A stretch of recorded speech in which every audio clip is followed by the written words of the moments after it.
পবিত্র কোরআন নাজিল হয়েছে মানুষের আত্মার চিকিৎসা করার জন্য।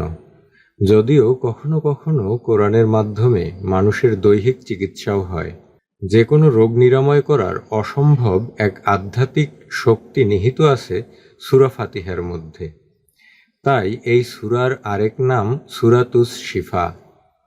শিফা অর্থ রোগ নিরাময়। এ সূরা দিয়ে যেহেতু ঝাড়ফুঁক করা যায়, তাই রাসূল সাল্লাল্লাহু আলাইহি ওয়াসাল্লাম এ সূরাকে রুকইয়া নামে অভিহিত করেছেন।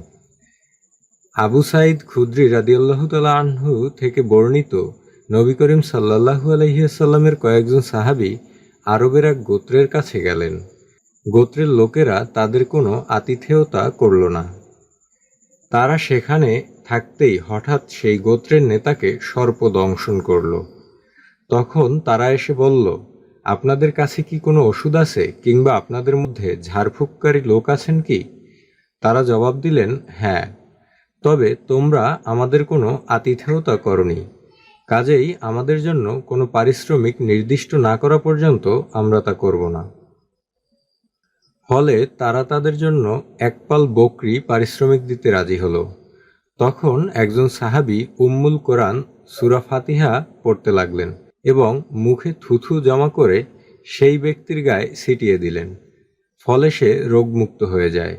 এরপর তারা বকরিগুলো নিয়ে এসে বললেন, আমরা নবী সাল্লাল্লাহু আলাইহি ওয়াসাল্লামকে জিজ্ঞেস করার আগে এটি স্পর্শ করব না। এরপর তারা এ বিষয়ে নবী সাল্লাল্লাহু আলাইহি ওয়াসাল্লামকে জিজ্ঞেস করলেন। নবী করিম সাল্লাল্লাহু আলাইহি ওয়াসাল্লাম শুনে হেসে দিলেন এবং বলেন, তোমরা কিভাবে জানলে যে এটি রোগ সারায়? ঠিক আছে, বকরিগুলো নিয়ে যাও এবং তাতে আমার জন্য এক ভাগ রেখে দিও। বুখারী, হাদিস নম্বর 5736। এই ঘটনা থেকে জানা যায় সূরা ফাতিহার দ্বারা ঝাড়ফুঁক দেওয়ার বদলে শর্তারোপ করাও বৈধ। বিষয়টি আরও স্পষ্ট হয় আবদুল্লাহ ইবনে আব্বাস রাদিয়াল্লাহু তাআলা আনহুর বর্ণিত হাদিসে।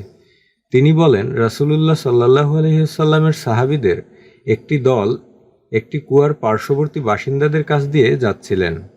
কূপের পাশে অবস্থানকারীদের মধ্যে ছিল সাপে কাটা এক ব্যক্তি। তখন কূপের কাছে বসবাসকারীদের একজন এসে বললেন, আপনাদের মধ্যে কি কোনো ঝাড়ফুঁককারী আছেন? কূপ এলাকায় একজন সাপ বা বিচ্ছু দ্বারা দংশিত হয়েছে। তখন সাহাবীদের একজন সেখানে গেলেন। এরপর কিছু বকরি দানের বিনিময়ে তিনি সূরা ফাতিহা পড়লেন। ফলে লোকটির রোগ সেরে গেল। এরপর তিনি ছাগলগুলো নিয়ে সাথীদের কাছে এলেন, কিন্তু তারা কাজটি পছন্দ করলেন না। তারা বললেন, আপনি আল্লাহর কিতাবের উপর পারিশ্রমিক নিয়েছেন। অবশেষে তারা মদিনায় পৌঁছে বলেন, হে আল্লাহর রাসূল, তিনি আল্লাহর কিতাবের উপর পারিশ্রমিক গ্রহণ করেছেন। তখন রাসূল সাল্লাল্লাহু আলাইহি ওয়াসাল্লাম বলেন, যেসব জিনিসের উপর তোমরা বিনিময় গ্রহণ করে থাকো, তন্মধ্যে পারিশ্রমিক গ্রহণ করার সবচেয়ে বেশি হক আছে আল্লাহর কিতাবের। বুখারী, হাদিস নম্বর 5737। এই দুটি হাদিস থেকে কয়েকটি বিষয়ে জানা যায়। প্রথমত, ইসলামে ঝাড়ফুঁক করা বৈধ। দ্বিতীয়ত, সূরা ফাতিহার অন্য নাম সূরাতুশ শিফা বা আরোগ্যের সূরা।